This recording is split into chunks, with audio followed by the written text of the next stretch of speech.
What is up, everybody? Welcome into episode 12 of Chris and Company. I am Chris Castellani. We've upgraded tech a little bit. How about that? Only took me 28 years on this planet to finally upgrade my tech, but we got a new webcam. We got a new microphone. Hopefully everything comes in nice and crispy. We're trying to get a clear, crisp sound and a new sheen of consummate professionalism. Little quote from American Psycho. That's what we're going for here. We're going to get to our interview with Kerby Joseph, the first Lion to ever be featured on Chris and Company. Shout out to him. But before we do that, if you're watching this on Rumble or YouTube, hit that like button, hit that subscribe button, hit the bell if you want to be notified whenever a video is uploaded to this channel. All that fine, beautiful stuff works. In the description for this video, you will find the link tree where you will get links to every ounce of Chris Castellani content that your beautiful big heart desires. We're talking my personal Twitter at Castellani 2014. We're talking my Instagram, Chris Castle 95, my TikTok. We're talking Chris and Company on Apple Podcasts,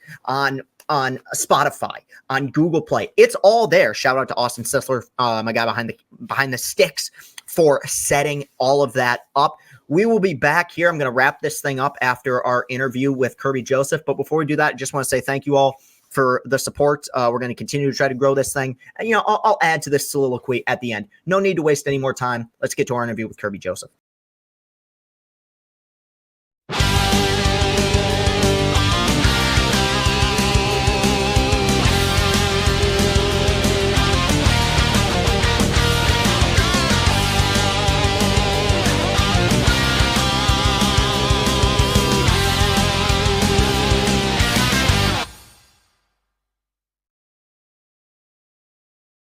Chris and Company, episode 12. We are joined by the first Lion we've had on the podcast. Lions safety, a member of the NFC North champion, Detroit Lions, former first-team All-Big Ten selection. Kerby Joseph joined the program today. Kerby, how you doing, man?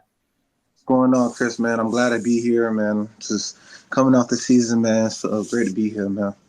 I got to ask, it's been about a month and a half. How's the body feeling? You've recovered from the grind of the season, or are you still a little bit sore? Yeah, for surely recovering. That was really the longest I ever played football in my life. I never played football for so long, but my body's coming back better than ever. Good to hear. Before we get to the kind of the thick of the Lions questions, I like to do kind of a deep dive into my guests, so to speak. And you're from Orlando originally, a graduate of Jones High School. I tried to look it up. Other than you, Wesley Snipes, the only other famous alumni that I could find from Jones High School. But you were from Orlando. So what made you pick Illinois to be your college selection? Really? I had an official visit up there when I went to Illinois, and I met two great guys, Bobo and Bobby Roundtree. Yeah, those are my guys, and since I met those, they were like my mentors or whatever when I went over there for my official, and they showed me a great time, and I was really man, I want to come play ball with these guys. You know what I'm saying? These are guys I want to go to war with. These guys I want to go to battle with. I like it here. Did it take a while to adjust to the Big Ten weather? Oh yeah, for sure. I was from Florida. I'm not used to that. I was born in the heat, so being out there in the cold, no, that wasn't for me. I can imagine. Yeah. Did you play any other sports when you were growing up? To be honest, I really played everything. But if you're talking about on a team, officially, I played volleyball. I did track, of course. I did track. That's about it. I wanted to do baseball when I was a little kid, but no, I couldn't do it. I had to get right with football. At what point did you realize that football was going to be your main sport? Football was always my main sport. Always. Since I was little. Yeah, since I was a little kid, I was always playing football. I played every other sport, but football was a sport I would always play. It worked out for you, obviously. Oh yeah, for sure. For sure. So I was looking at your time at Illinois, and you were another one of those athletes who's kind of you had half a year cut off because of COVID, and I think that looking back on it, so many players were either undervalued or overvalued, probably because they had to play during that COVID season. Now you came back in 2021, had a great year, first team All Big Ten selection at Illinois. You went third round. When you were selected, did you feel at the time like you were undervalued? No, I just think it's God's plan. Like first, I would always thank God for the blessings He gave me in my life, and just to be in the NFL was the blessing He gave me. Cause that was my mindset. Like I know I had 1 year. I understood like where I was at in the draft. Like I was basically like a wild card. Um, like they was telling me like 1 through 7. But I was like, bro, that's like the whole draft. Like, but I'm being realistic with myself at the same time though. Like I'm not trying to like get I'm trying to be real with myself. Third and fourth round was like really what I was hearing. So when I got chose, I wasn't even pressed. I was like, man, I just need to get here. And once I'm here, I'll make it work. I ain't tripping. Like I'm gonna make it work. Like I'm gonna make my name known. I'm gonna put my foot in the door, and I'm gonna make a name for myself. Who gave you the call to tell you that you'd been drafted? It was Dan. Dan?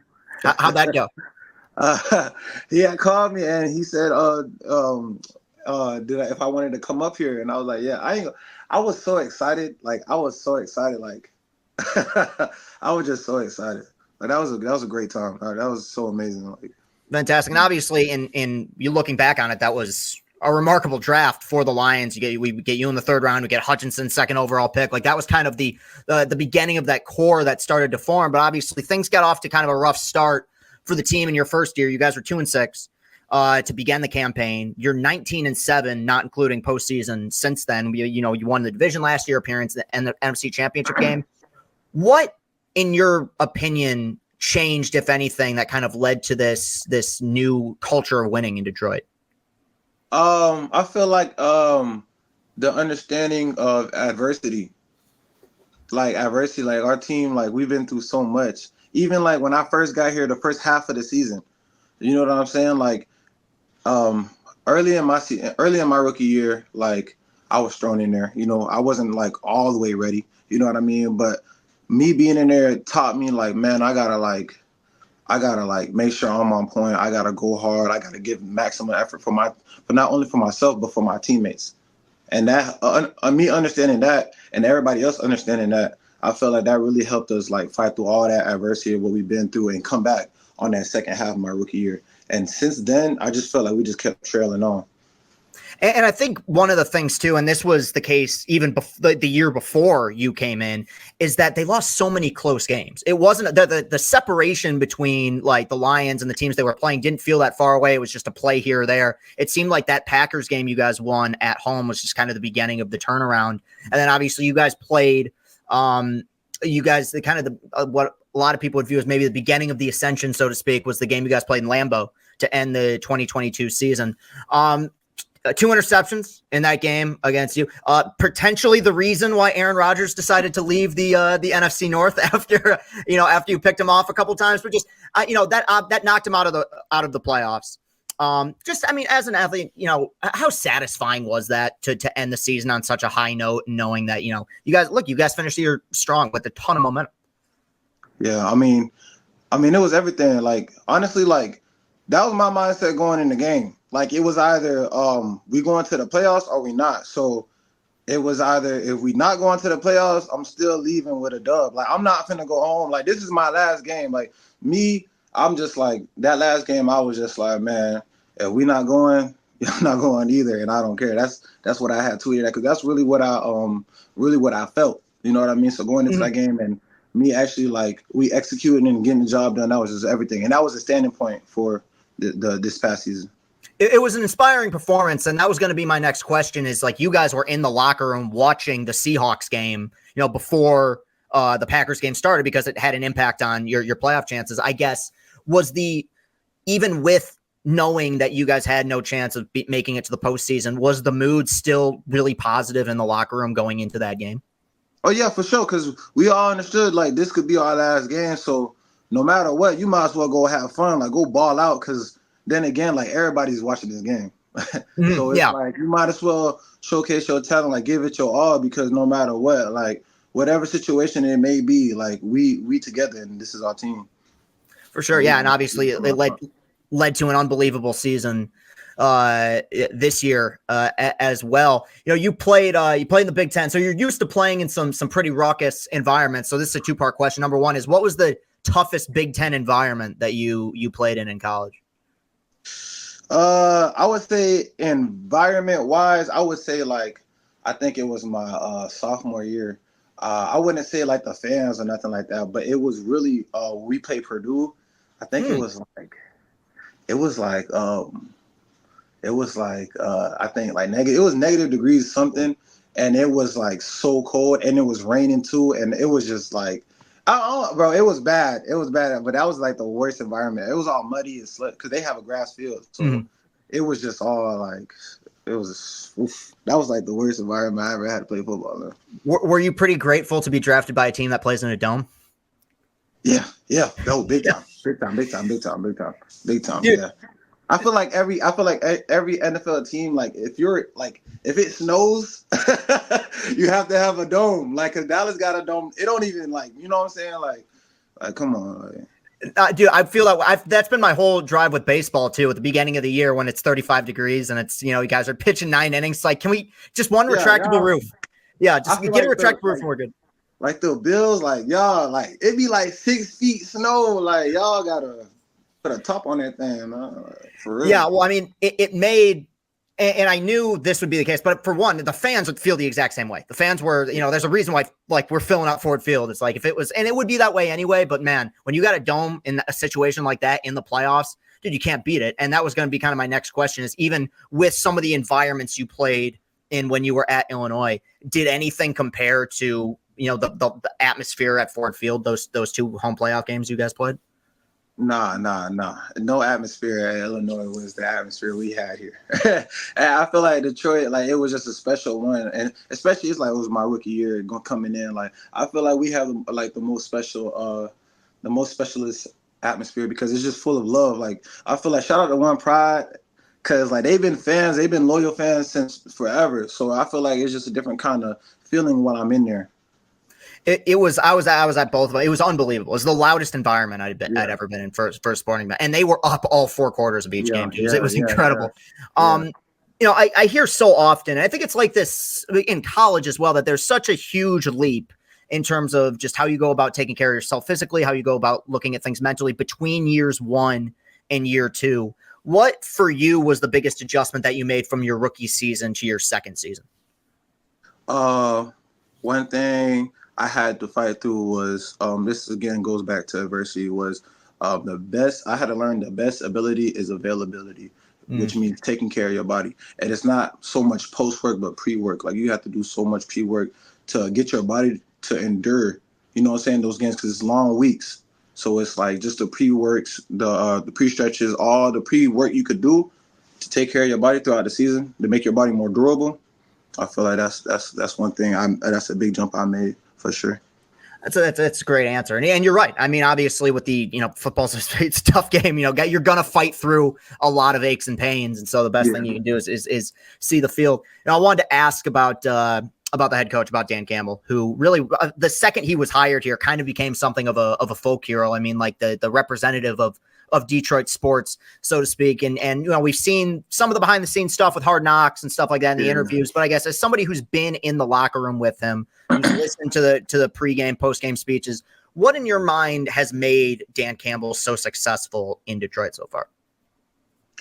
I feel like he just has the ability to connect with his players. You know what I'm saying? Like I said again, like those speeches really like hit. Like those speeches, like they motivate people. And you know what I'm saying? We trust Dan because we've seen what he's capable of teaching. You know what I'm saying? So like we trust it with his words and stuff. So I'm telling you, like that man right there, like he could lead a group of guys to go win a Super Bowl for real. Yeah, and I mean, I think next season that's going to be the goal, right? With what you guys got coming back, and moving on a little bit. There was a moment I got to ask about this in the Rams playoff game that went kind of viral with a hit that you delivered. And, Matthew Stafford coming up to you, saying, I've seen you on film. You're a dirty player. That was something that came out of nowhere for the fans because that was not any sort of reputation. I mean, in the moment, what was kind of your reaction to that? First out, I want to say prayers out to that boy and his family. Because I know I got some heat from that hit, and it's all cool. I ain't really tripping on it. But, I mean, I made the play, and, I was kind of, I'm not necessarily going to say happy, but I was kind of, up about making the play.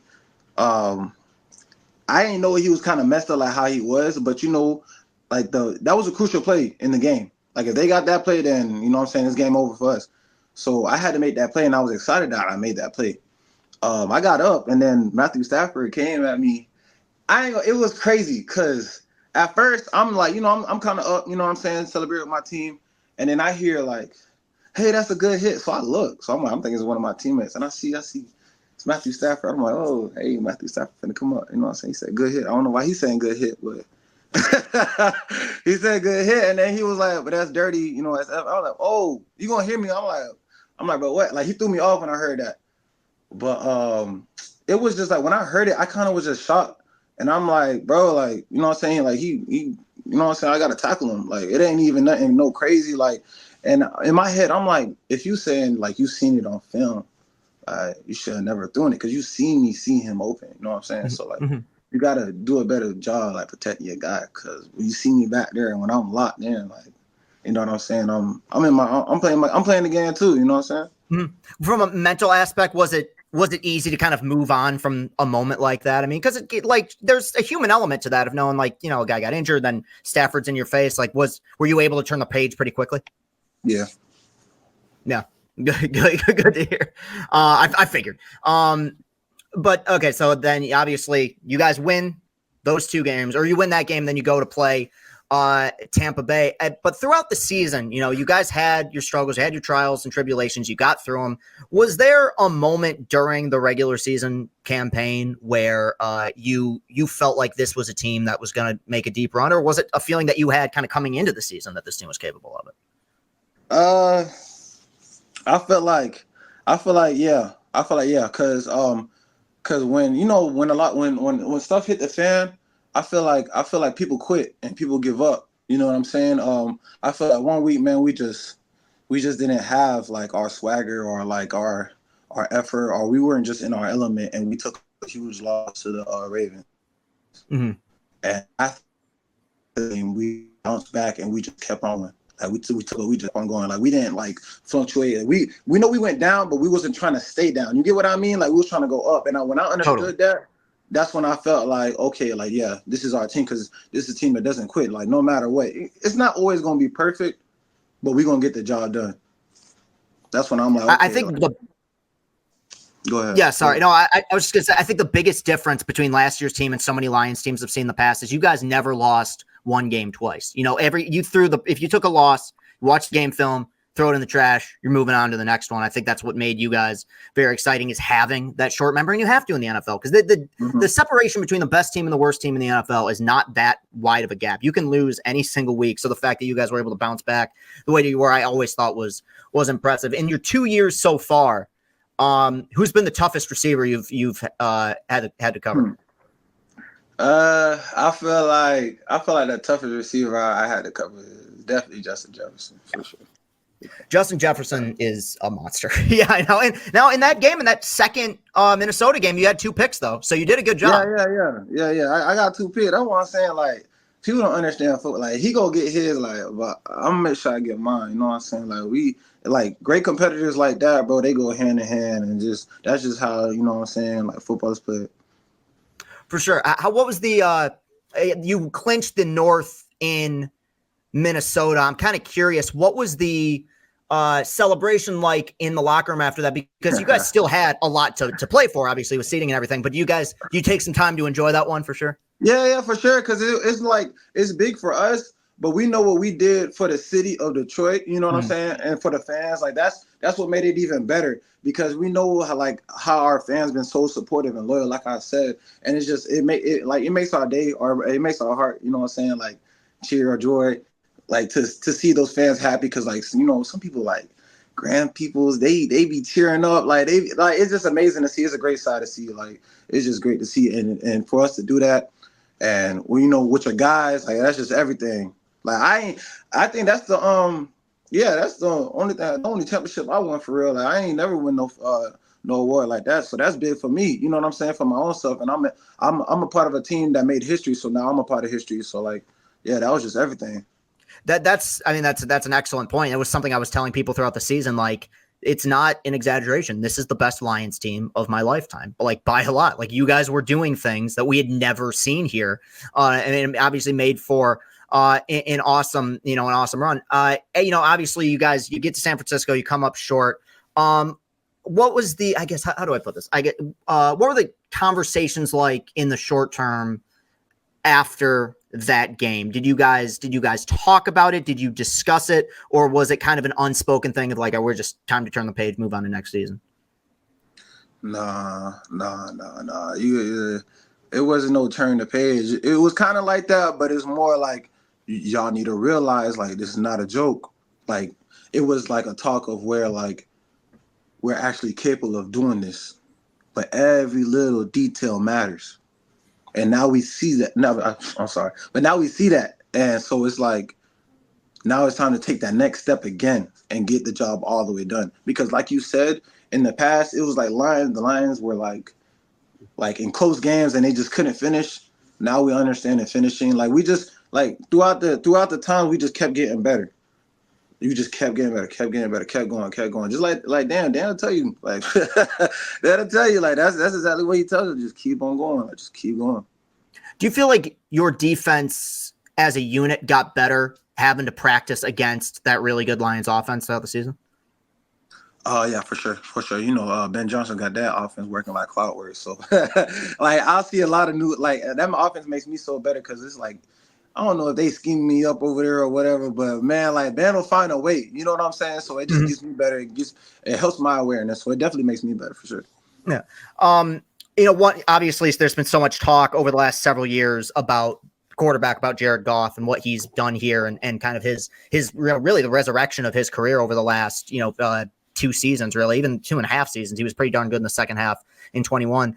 What changes, if any, have you noticed from him as a player that you feel like has allowed him to improve? I feel like he taking more of a leadership role on like getting the team together. You know what I'm saying? Like making sure not only his offense is straight, but like he be talking to me and he also helps me out. And I don't know if he's done this with like any other players, but like he'll give me pointers and stuff like that. And so I'm saying like he helping both sides of the ball out, and I feel like that's huge. Yeah, no, I mean, it seems just as an outsider's perspective, like he's become so much more confident just as a quarterback over the last 2 years. And I mean, having the weapons that he has to help that. I mean, when you got Amon-Ra and you got those 2 great running backs in that offensive line, but that's the way it is in the NFL. Like you got to have a system around a quarterback, not necessarily a quarterback around a system. One thing that when I announced that I was going to be doing this interview that people wanted to hear, you posted on social media a dog that had gotten on the roof of, was it a house or was it was it somebody's house? Now my house and my dog was on my roof. It was yours. Do you what happened? What was the next step? I don't know how this man got. I'm just playing. That wasn't my dog. That wasn't my dog. It was just some picture. It was a picture. I was scrolling through Instagram and I seen the picture on my Instagram. And I'm like, damn, man, where my dog at? Because it looked like my dog. It looks like my dog. So I'm looking for my dog, like, and I found my dog. But I was just playing. I was just trolling. Did you ever figure out how it got there? The dog? Oh, nah, I wasn't worried about it. Sure, it's fine. I don't know why that dog on the roof.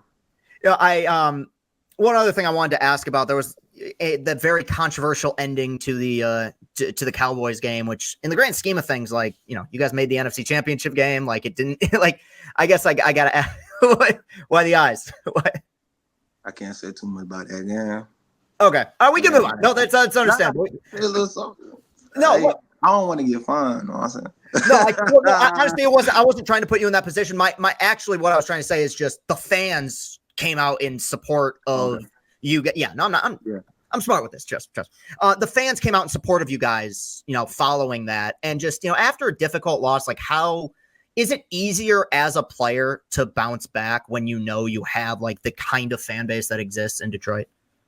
Oh yeah, for sure. Yeah, them showing love, like them, like they were our voice in that case, and that was huge. You know what I'm saying? Like you ever were like not able to say something to somebody, but somebody that had your back was able to speak up for you, and you know what I'm saying? You got what you like. That was big. That was big right there. For sure. Yeah, because there's nothing you guys can do about it, right? Like it's like you got to move on to the next game. Like you guys came out, you played the Vikings, you beat the Vikings. And led to this fantastic run. Going into next season, I mean, with the expectations are going to be insanely high. As they should be. You guys are going to return a great team next year. Do you feel, or maybe to a certain extent, embrace any pressure that comes with those high expectations? No, man, I love pressure. Pressure make diamond. Pressure is something you put in your tires. Mm-hmm. Yeah, love it. You gotta thrive in pressure in situations like that, though. Like that's what stars are made for sure. Yeah, and it never seemed throughout last season like in the big moments you guys ever got rattled by anything. Yeah, you seemed even keel the whole time. You gotta love situations like that. You gotta love situations like that. I can't even lie to you. For sure. Put me on primetime TV. Come on, man. Yeah. This is usually the last question that I like to ask people, but you've been through a lot as a player, you've been through a lot personally, but if you could give one piece of advice to the person that was drafted in 2022, what piece of advice would you give them? Like coming into the Lions, like coming into coming into the NFL, yeah. Dang, give me something cool to say. I don't know. Hey, no, honestly, hey, dude, maybe you've handled it. Maybe you've just done it right. Like there doesn't have to be a legitimate answer to it. I mean, we're only talking 2 years. I mean, I haven't really got nothing I'll say. Like I want to say, like, you know what I'm saying, come in with your head, you know what I'm saying, down and just work. Like, yeah. Do you feel like when you got there, like that there was Dan Campbell and everyone kind of in charge of Detroit does a good job? I know exactly what I'm gonna say. Okay, go ahead. Yeah. All right. What I would say to Rook coming into league, that I would say is don't get complacent. You know what I'm saying? Complacency is evilness in this business for real. And the moment you get complacent, the moment you think you that's when this league humbles you. So yeah, keep your head on straight and just keep on pushing, bro. And be the best you could be. And remember your why. Don't ever forget your why. I feel like every rookie in the NFL has that one moment where they immediately realize, like, yeah, this is just a completely different league. Yeah. What was your kind of welcome to the NFL moment? My welcome to NFL moment. When we played the Seahawks the first time I ever played, Gino and my boy Tariq. Yes, sir. It was Gino. They ran 4 verts, I think it was, and then I was like covering the tight end.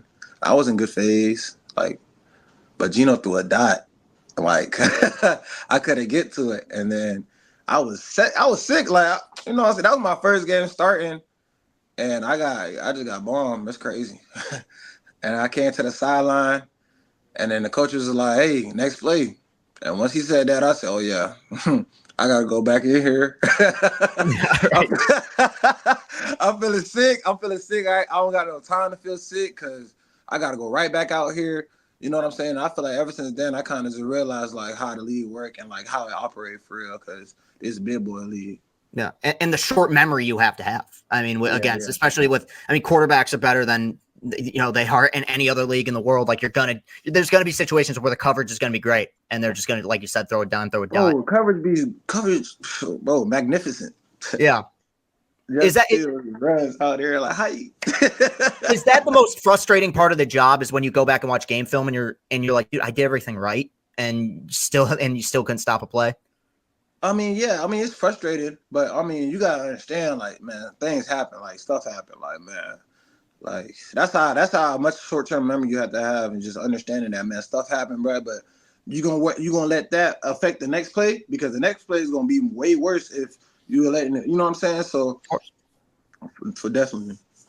Well, I mean, I always try to end my interviews on a good note. I just want to say, honestly, dude, 1, thank you for coming on the show. 2, thanks for everything you guys did this year. I mean, I saw Detroit and that fan base as happy and as excited as I've ever seen them. It was a long time coming. Like you said, man, I mean, there were, that first playoff game, I was seeing 85-year-old men in the seats tearing up, like that it meant a lot to a lot of people. So thank you for embracing that. And we can't wait to see you guys back in the field next year, man. And finish the job. Yes, sir. Yes, sir. Right. Finish the job. Appreciate it, Kerby. Thanks so much for joining. Yep. Yes, sir. All right, now. Yep. Y'all take care. You as well. Thank you so much to Kerby for joining the program. One thing I've said so many times about the Lions over the last year plus, really throughout the Dan Campbell era, is not only is it a good team and winning is fun, that's kind of all that matters, right? It's a likable team with a lot of likable players, likable coach, likable GM. Of course, again, at the end of the day, what matters is W's over L's. But you know what? It's fun to root for a team with a lot of unique personalities. Kerby Joseph is one of those personalities, and was super happy to have him on the show and excited to watch his Lions career play out. Next Lions season, we're talking about hype. We're talking Star Wars: The Phantom Menace levels of hype. Hopefully it doesn't let people down like that movie did. Maybe that's a bad example. Oh, The Dark Knight levels of hype. Sure, that's the way to go. So that will do it for today's show. If you're watching on YouTube or Rumble, hit that like button, hit that subscribe button. Let's get those watch hours up. Comment, let me know what you thought of this show, improvements you want to see me make, people you want to see me interview next. The description for this video is the link tree where you will find the link to all Chris Castellani content. We're talking Apple Podcasts, Spotify, Google Play, if you want to listen to Chris and Company. Look, I believe in this product and I believe in this show. I really do. Austin has done an unbelievable job with the production. I'm very excited. But the next step is growth. And this thing, like every bit of content that I've ever made, whether it's the Tiger videos, the movie reviews, what have you, this doesn't grow without your help. So if you like this show, make sure you spread the word and let people know. This is my call to action, so to speak, because I really do believe in this. And for me to believe in something I'm doing, and for Chris Castellani is kind of rare, but I like doing these interviews. It's my favorite thing I've done since I started at Barstool. I've been here almost 3 years, but you get my point. So looking forward to all of that. Thank you to all of you for tuning in and continuing to show your support. I really appreciate it. And thank you to Kerby Joseph for joining the program. No word yet on who our next guest will be by the time this is uploaded. I'm sure all know, but we're recording these kind of in advance. So stay tuned for that. Looking forward to more interviews here on Chris and Company. Thanks for listening, everybody. Have a great rest of your day. Peace and happiness. We going to the Super Bowl. We the Lions.